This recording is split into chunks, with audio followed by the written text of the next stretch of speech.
and she'd give me a penny for every gray hair like I'd pull out of her head. And so I'd make like $1 while I'm sitting there. And so just a lot of those little things where I was given opportunities to make my own money, and I was also expected.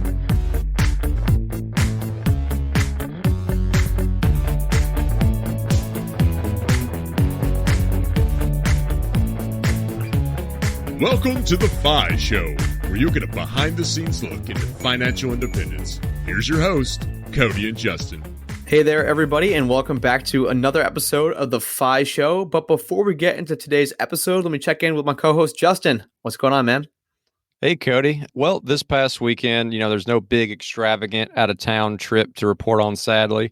But one thing that, I think coronavirus has really gotten us to be better at, it's kind of looking for those experiences in your backyard. And so one thing I've always wanted to do was go check out a bunch of the different breweries and vineyards and distilleries that are down about 45 minutes south, and they kind of loop out through the hill country in Texas. So it's actually these fairly rural spots, but they've built a pretty good string of these like really cool vineyards, distilleries, breweries doing some interesting stuff. And so Leslie's actually doing like a couple of dry months. So she was gracious enough to be our DD and kind of drove us around. So we were all safe.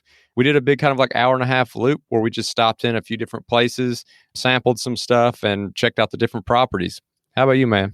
That sounds like my kind of party, Justin. I'm a little jealous of that one. This past weekend, I went up to Sunday River, which I think I mentioned last week, but just been, like I said, trying to milk the last ski days out of the season in the Northeast anyway, because today was like 50 something. It's going to be in the 60s this week, which obviously down in Austin, Texas, that's nothing to you, Justin, but it is awfully warm up here. A lot of the snow is melting. But yeah, had an awesome 2 ski days on Saturday and Sunday. Came back and, back to the normal grind. But Justin, enough about us. Let's take a quick moment for our partner. Keeping track of your net worth is one of the most important things you can do on your journey to financial independence. If you don't have an idea of what your net worth is, there's no way that you can keep your quote-unquote score. One of our favorite tools to keep this score is called Personal Capital.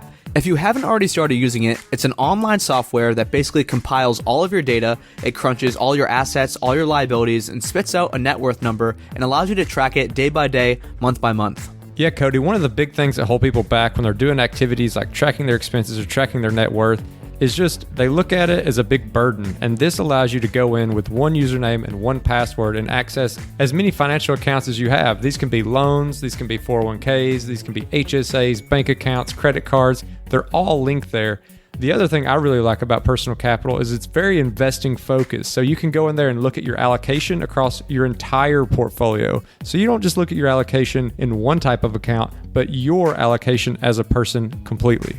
And if you want to use the same tool that me and Cody use to track our net worth, which is completely free, you can do so at thefishow.com/PC. That's thefishow.com/PC.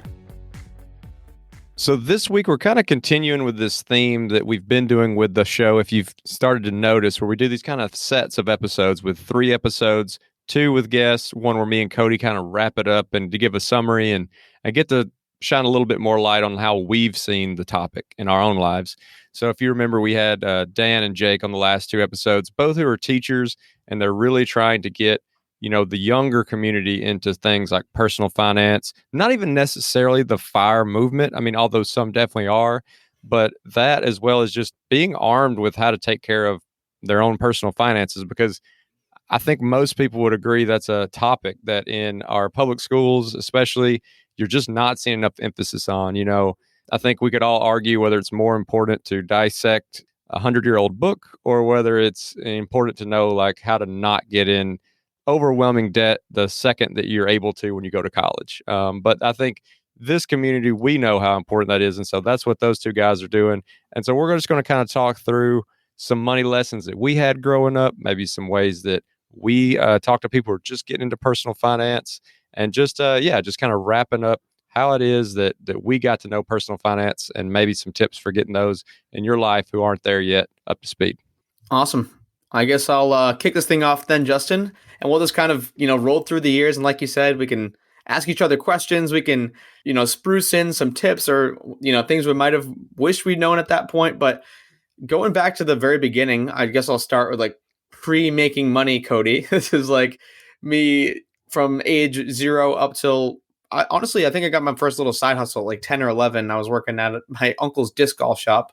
But during those years, during the early years with my parents, they would definitely instill the value of saving into me. And like we had just talked about with Dan and Jake, and they are kind of talking about these financial independence concepts. I didn't get any of that stuff, but they would say like, "Hey, Cody, you should put your money in a bank," or I'd get $20 from grandma for in my birthday card, and they'd say, like, "Okay, you can spend this on whatever you want, or you can put it in the bank." And actually, my dad used to pump CDs a lot, the certificates of deposit.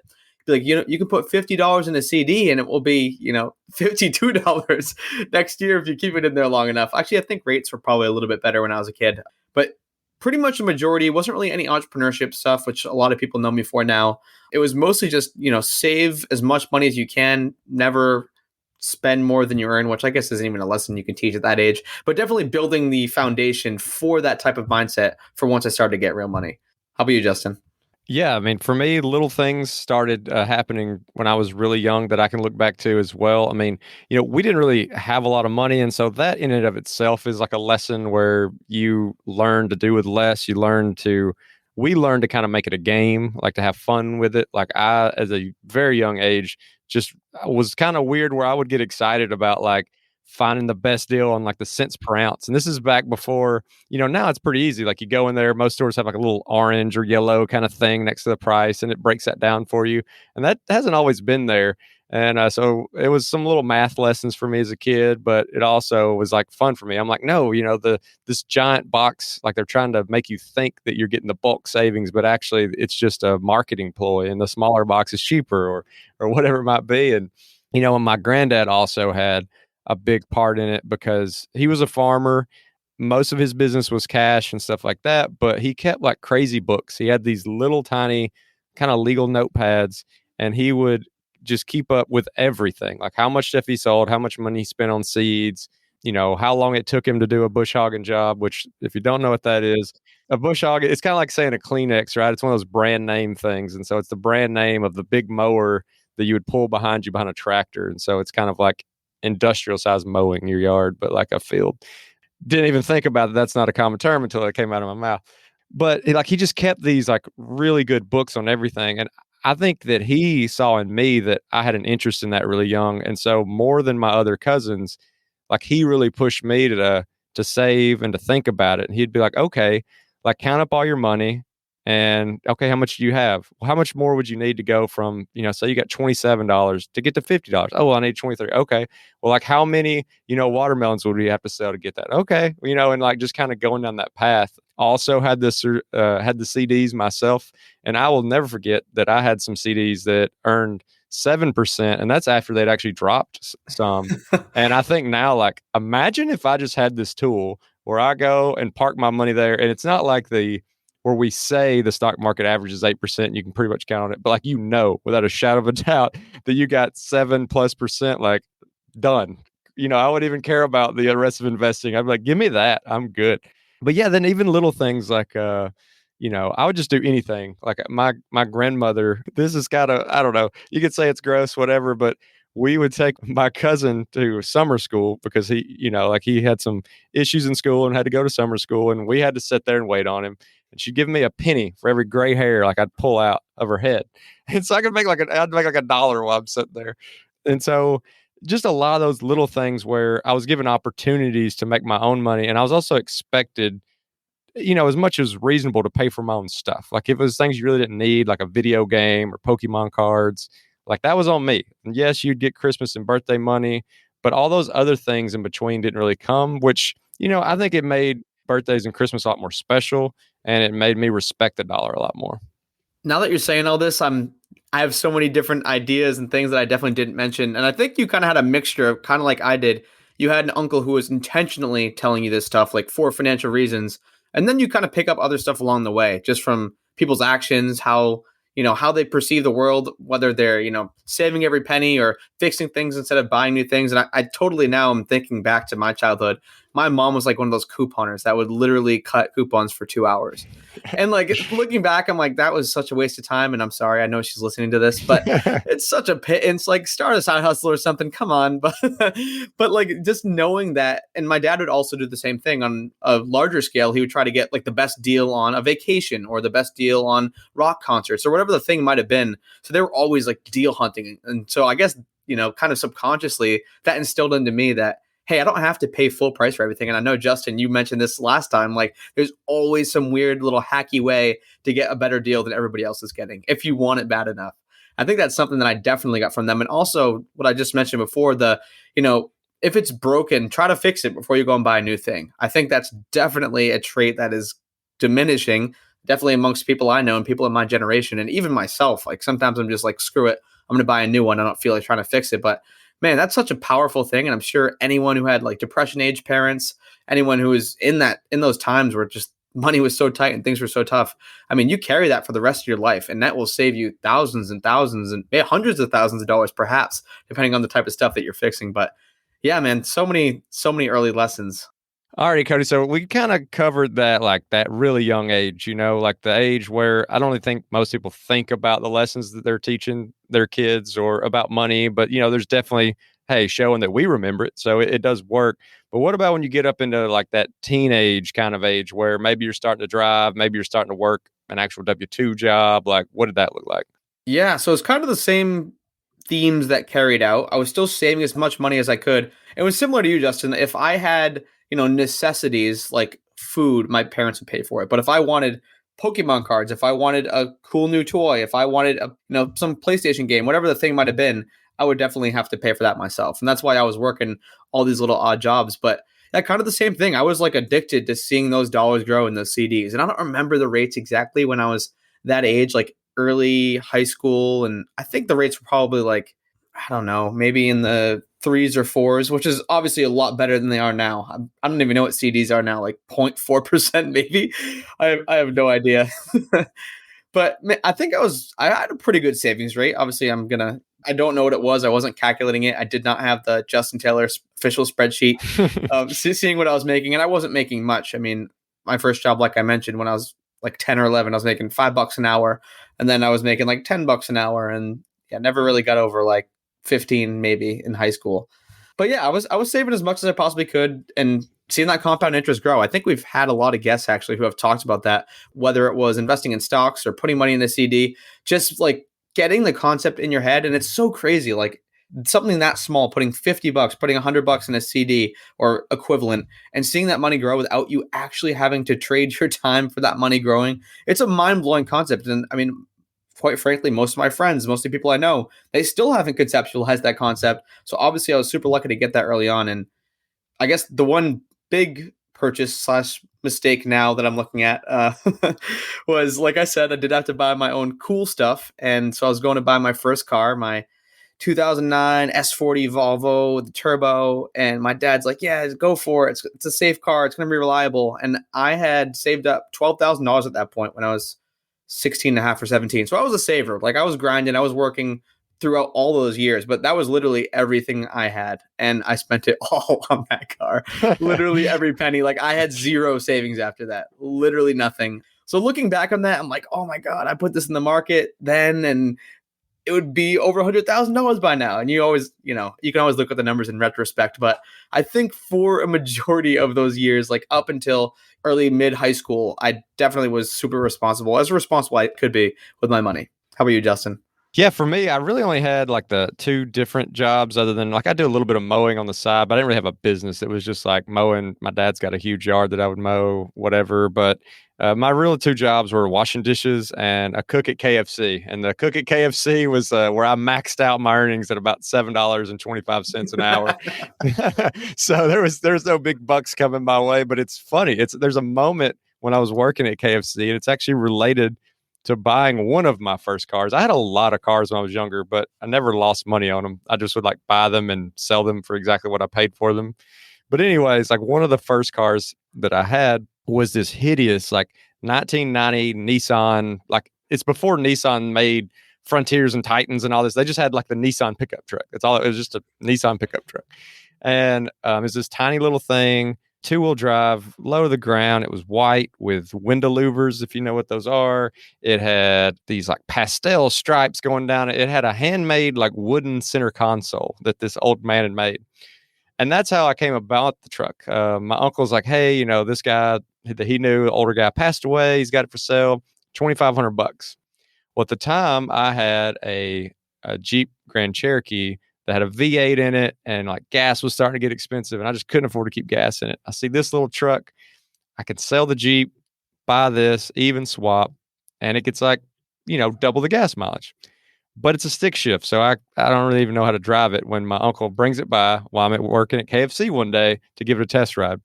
I get in it, go for a test ride on my lunch break, come back, and I'm talking with a fellow employee. Now, this fellow employee is working two jobs. He's a grown man, he's got children, he's working at a furniture factory in there.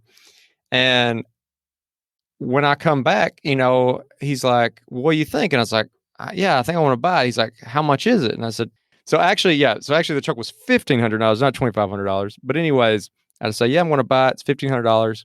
He says, well, what kind of payments are you going to make? And I said, well, I'm just going to buy it. Like, what do you mean? He's like, damn, you got it like that, And I was like, I don't like, I didn't even think that like me having $1,500 that I could just buy this truck was a big deal. And I was 16. Now, like, don't get me wrong, we didn't have much money, but like, I mean, we always just like you would save up to buy the things you needed. You didn't take out loans and stuff to buy them. And now I understand there's like good debt that you can utilize. But at the time, like you didn't just like go buy something that you couldn't pay for.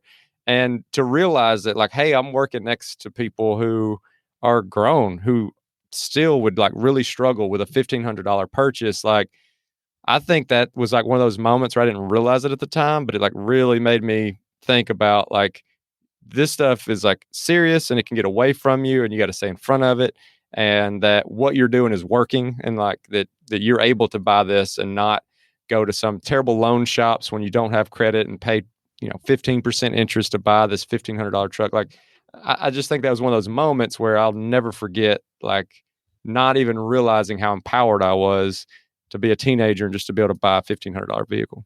I think this is a perfect transition into the next thing I kind of wanted to talk about. Just, maybe your late teen years, or I mean, mid-teen years, like 16 to 18, because that's when a lot of people start making huge decisions that could impact their finances forever. And I think most people who, they're thinking about college or they're thinking about whatever the next step in their career might be, they do not think about the implications of that decision whatsoever. Did you have those types of thoughts, Justin? Did your parents kind of steer you in the right direction, or? Well, so just one like overarching thing is my parents were always, big on like saving money and not buying things you can't afford. But I will say there was no ever a discussion about investing. The CD was one thing, but that's like a guaranteed rate of return. And then those CDs, like you kind of alluded to, they started to dry up and that wasn't really a viable option. So like investing just was not really talked about. It was looked at more of like the way we would envision going to Vegas and gambling money. Like if you had a bunch of money and you had some that you could waste, like sure, go throw it in the stock market. So that really didn't come about. I would say the biggest discussion like in that age was around going to college. And, I would go to my parents, and I love both my parents, great parents. But when I asked like, hey, how much money do I have to go to college on? They just kind of gave me a funny look. Like there was no money for me to go to college on, like that. There was $0. And so, I got my crappy dial-up internet and I'm trying to figure out like, okay, what does it cost to go to college? Nobody in my family ever went, so I didn't really have a reference point.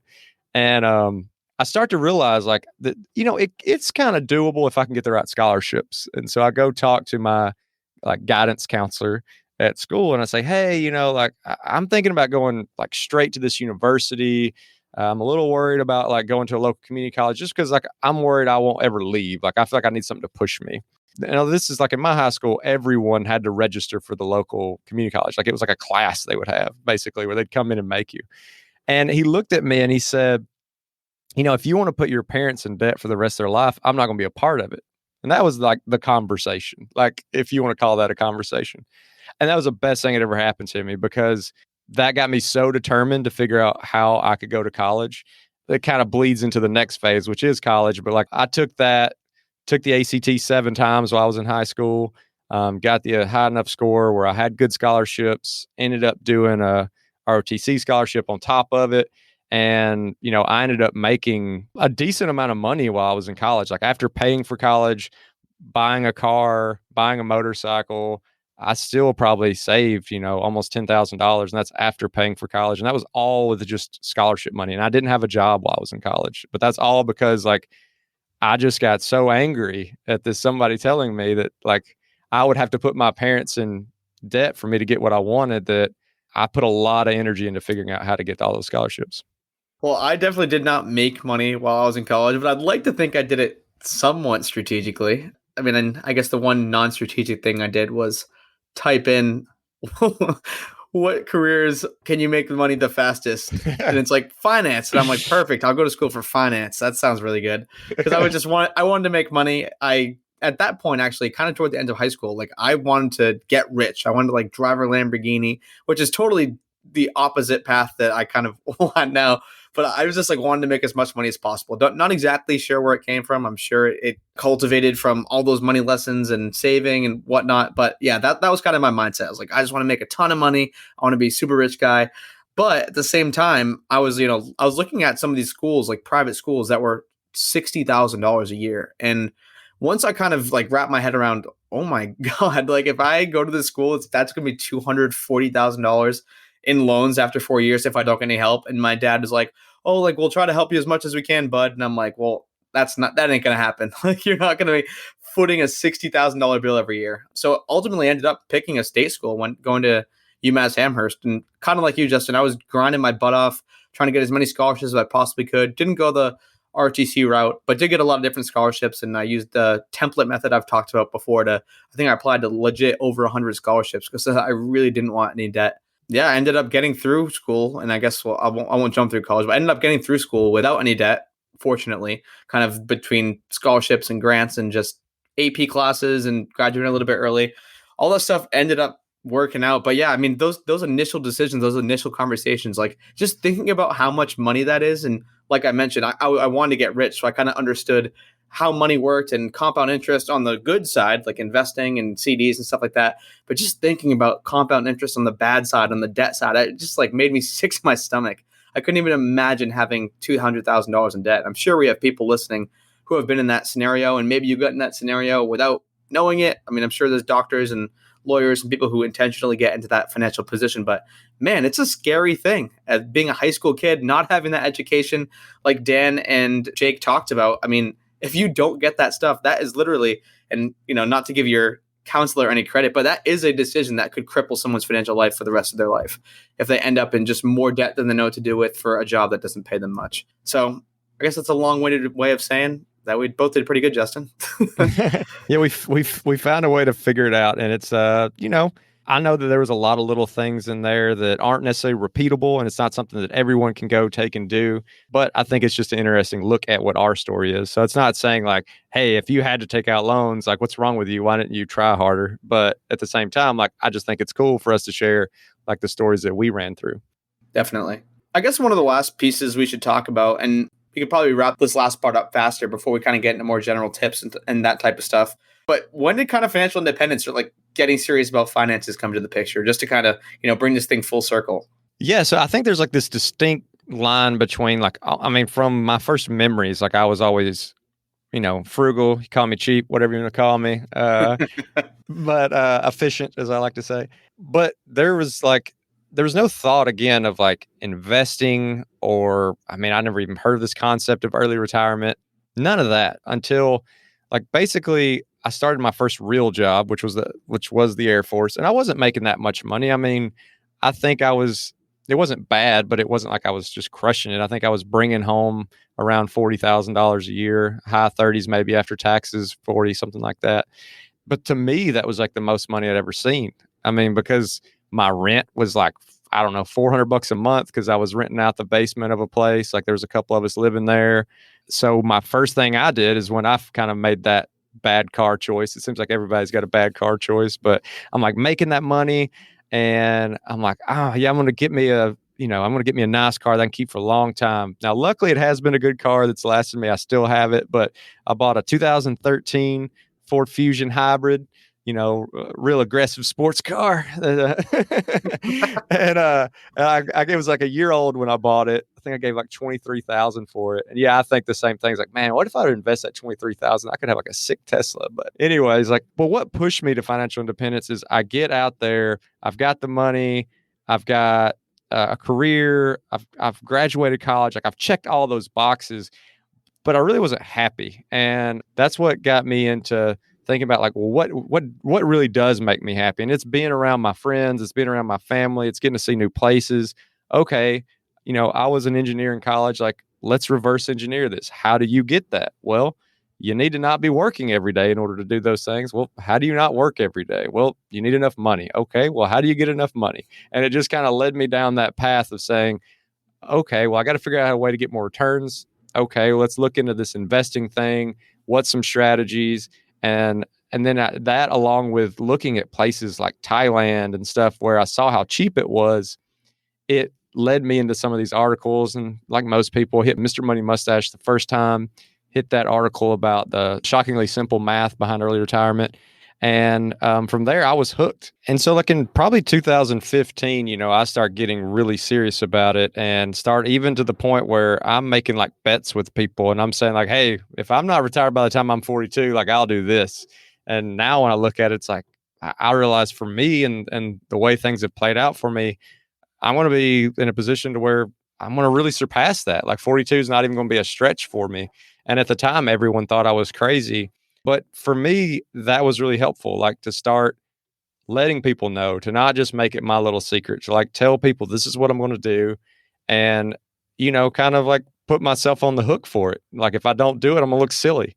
And so I think that kind of helped motivate me to like speak it out into the world. But, the long story short is, I started having the first taste of money, realized the money wasn't where the happiness was coming from, and figured out that I could use money though to get me to a place where I could get the happiness from the sources I knew it did come from, which was those people that were close to me. Very similar story for me. The Lamborghini Cody of high school's past quickly died after I got into the workforce. And, I was working that commercial real estate job and people were making a ton of money above me. Like my boss was making a lot of money. My coworkers were making a lot of money, but everybody in the office was miserable. And I was like, if this is what the next, X number of years looks like, if this is what my next position looks like, if I'm going to work my tail off for this cause, this is the next rank and this guy is miserable coming into work every day, this doesn't seem like the right career for me. So, as many people probably know who have heard my story before, quickly pivoted out of that. And same thing as you, Justin, like the things that make me happy is working on things that I'm passionate about, hanging out with people, having fun. Doing the things that make you feel alive rather than just trying to get the maximum amount of money possible. But I guess to rewind a little bit, just like how I discovered it, it was actually through Tim Ferriss. And I know I've mentioned that before, but the 4-hour work week and just kind of really revolutionizing or at least cementing that idea that we talked about from our early childhood, Justin, like making money without doing anything or, by doing something previously, like putting money away in a CD. You're not actively doing anything to earn that interest dollars, but it's making you money. It's the same thing with real estate, it's the same thing with side hustles. It's the same thing with investing. Like once you kind of put this stuff away in advance, you just start to, make so much money. And I remember just reading all about that and actually learning about the rule of 72 was kind of revolutionary for me too. Just seeing how fast money can double. I remember thinking, when I was like maybe 20 or 21, I was like, oh my gosh, if I can get 100K by 25, let me just step back. So the rule of 72, for those of who don't know, basically it says that, take your expected return. So a lot of people use 7% in the stock market. Divide 72 by that number. So let's do 72 divided by 7. It's about 10. I know it's 10 and change, but it's about 10. That means about every 10 years, your money will double if you have that rate of return. So I was like, oh my gosh, 100K by 25, 200K by 35, 400K by 45. That's 800K by 55 and 1.6 mil by 65. I was like, all I got to do is save up 100K by 25. And that's it. I'm just going to, live paycheck to paycheck for the rest of my life and then retire when I'm 65. That's honestly like one of the thoughts that went through my head. And, I didn't choose to go that path, but it's just so crazy how powerful like the concepts of compound interest or, not trading your time for money are. And that's definitely what kind of threw me down the rabbit hole and got me so interested in FI. And like you said, Justin, just living the best life I can and having the most fun along the way. Yeah, and I just one quick thing to kind of wrap out this before we start getting into like little tips and things that we feel like helped us or help others is you may not necessarily want to quit your job and go down the entrepreneurial path, but getting yourself up and ahead in the financial game, like having yourself that leverage to where it can grow to those numbers like you're talking about, that just gives you so much like freedom to say, hey, the day this job gets like really bad, I'll just quit and get a different job. Or, you know what, like, no, I'm not going to take on that extra project. And if the manager like wants to fire me, like they can fire me. Like, yeah, you may not go and start your own business, and yeah, you may go to a different corporate job, but it at least gives you some freedom to kind of like stand up for yourself. And there's a reason why there's a lot of articles and things out there calling it FU money. And because there's probably a lot of decisions that if you have debt hanging over you and you don't have that kind of freedom, that confidence that comes with it, you're going to make decisions that out of fear, even though it probably actually didn't change your career path and get you that promotion you thought it would. You're just doing it because like you think you need to do every little thing to increase your chances of that next paycheck coming through. And when you remove that fear, like it just really opens you up and probably actually makes you even a better employee. So I think that's just something for folks to keep in mind is like getting to those points is not just so maybe you don't want to quit your job. Maybe you don't want to start a business. Maybe you do enjoy your job, but it still gives you some extra freedoms. The power of no is crazy and so invaluable. I'm just going to kind of think back through some of the stuff we said and incorporate this. I just have a little checklist of just like random stuff, honestly, that I thought was helpful for me and helpful for other people. But I think just like after talking to you and hearing both of our stories, I think one big lesson is to give financial responsibility early, or at least give people the ideas of being financially responsible early, like, saving money in a CD, like giving you like how much more do I need to buy this thing, how many more watermelons do I need to sell, what is the percent return I'm getting on this, like teaching those things to a kid early. Like kids are so absorbent, they're like sponges.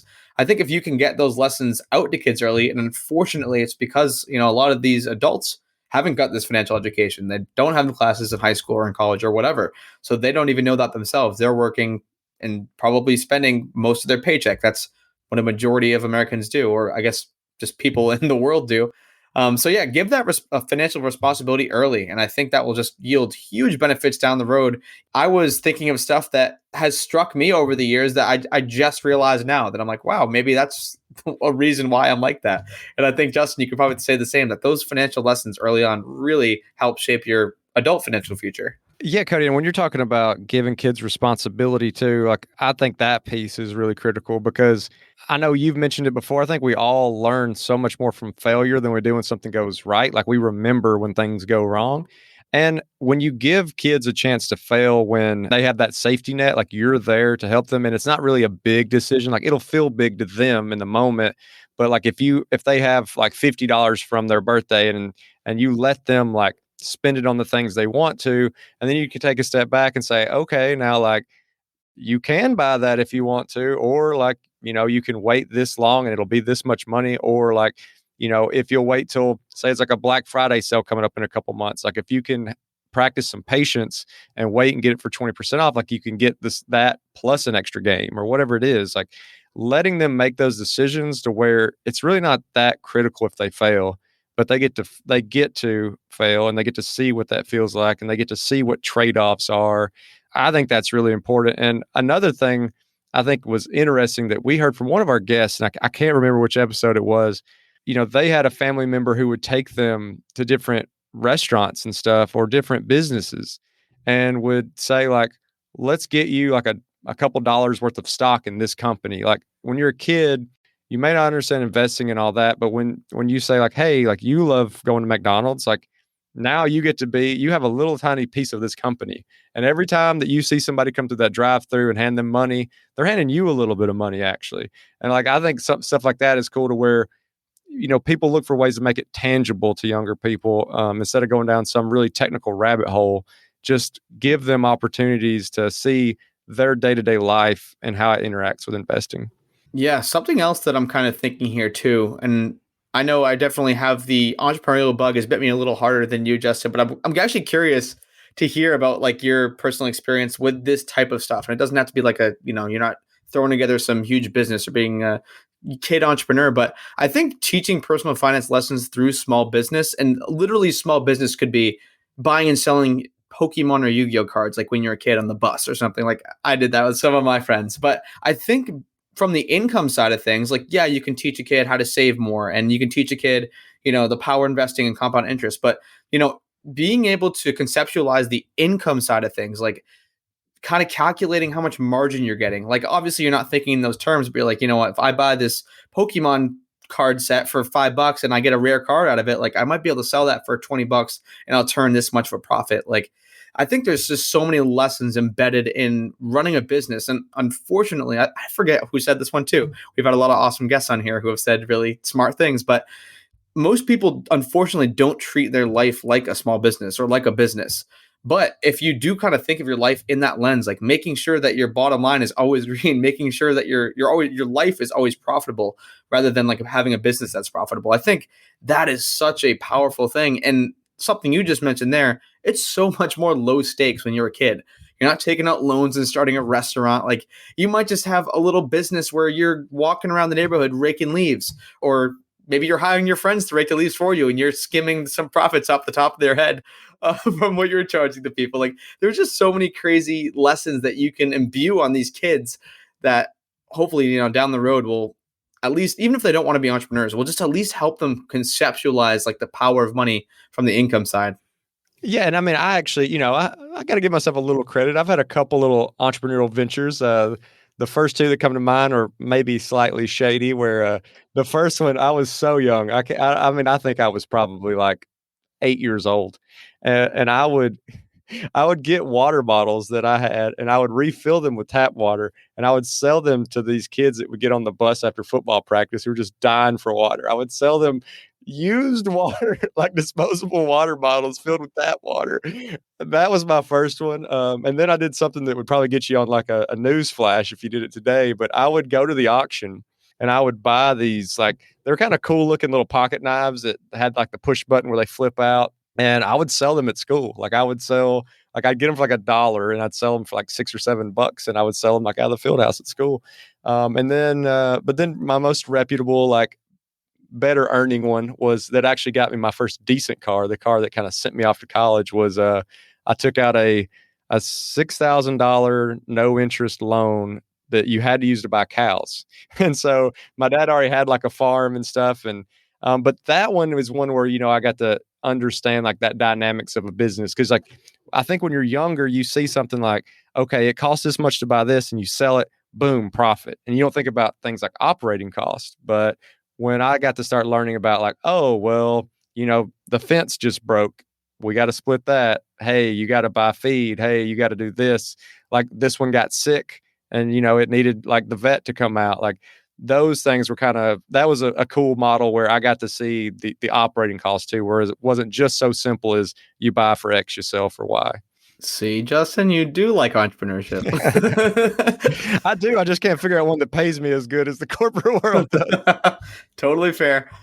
And Cody, I know like we've spent a lot of this episode kind of talking about our story, how we got introduced to it. And, our previous two guests, Dan and Jake, are really focused more on the younger community. But it's, realistically, not everyone listening is going to have someone in their life who they're trying to introduce to personal finance at a really young age. But I'd say most people have someone in their life who could use a little bit better introduction into personal finance. And so I thought we could just kind of quickly talk about a couple of things, regardless of how old somebody are.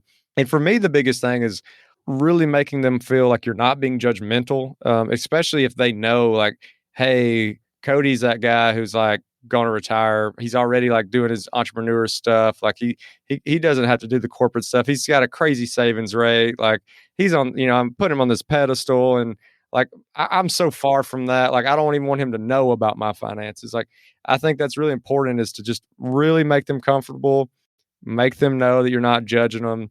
Maybe like we could, maybe you could use some of those mistakes. Like, man, when I was, 16, I spent every dime I had on that Volvo. Show them that, hey, we're humans too. We make those mistakes. And, but the second you get like preachy about any subject, you're just going to lose the person you're trying to influence. Yeah, I think that's definitely true. And I honestly don't try as hard as I probably should trying to impress these lessons upon other people that I'm around. But when people ask me, like, I share everything. I'm as helpful as I possibly can be. But like you said, from a point of humility. I'm not saying like, oh, I don't have to work this corporate job and I have this awesome savings rate, blah, blah, blah, whatever. I think honestly leading by example though, and I think that was honestly a theme that struck me today, like just talking about our parents and friends and family that influenced us in our early financial lives. Just, me going on vacation for a month or, not having to go into an office or like whatever the thing might be, whatever financial lessons you can imbue on someone else from your own personal finance situation. Because I'm sure anyone listening to this podcast is probably more financially savvy than a very large majority of your friends. Any of these things that you can kind of act out in your normal life, like, maybe you take a Tuesday off and you go hiking, like whatever the thing is, whatever that power that your money has bought you. I think that's the best way to attract friends to you. You cannot be preachy. They have to come to you first most of the time, unless you have some really great sneaky way of getting friends on board that I don't know about. But anytime I've ever had a friend, ask me about the stuff, they've come to me first. It has not been me, hey, dude, you shouldn't be leasing that car. You're spending way too much on rent. Like that never, ever works because immediately they go into defense mode. They put the shell up and they do not want to hear a single piece of financial advice from you. So yeah, I think leading by example is super important when it comes to getting people on board with this type of stuff. I'm really glad, Cody, that we did this episode. I mean, it was a fun way, I think, for us to not only get like the listeners to hear a little bit more about our story, but maybe put it in context to get to see how all of these things kind of snowball into bigger things, like all these lessons that maybe your parents or grandparents didn't even intentionally do, or they took for granted. Like they didn't even realize how important that was going to be. How you can latch onto those and it makes a huge difference later in life. And so I think it just gives us all motivation to try, like to not take for granted that maybe doing that one little thing, giving that one little bit of introduction into personal finance could actually change somebody's life forever. And they may not know it for another 10 years, but you could be that catalyst that at least puts that bug in their head and says, man, I see what they're doing. It looks like things are working out pretty well for them so that they got some credibility. I like the idea of the way that sounds and I want to see how I can do that. And so like, don't put a ton of pressure on yourself, but just look for those opportunities. Like where is it where I can find someone around me who's just not there yet, whether it be due to like age and experience, or they just haven't had that opportunity, and look for a way where you can kindly assist them and come in from a friendly perspective and give them that opportunity that maybe someday they can really have ownership over their personal finances, which gives them a lot more ownership over their entire life.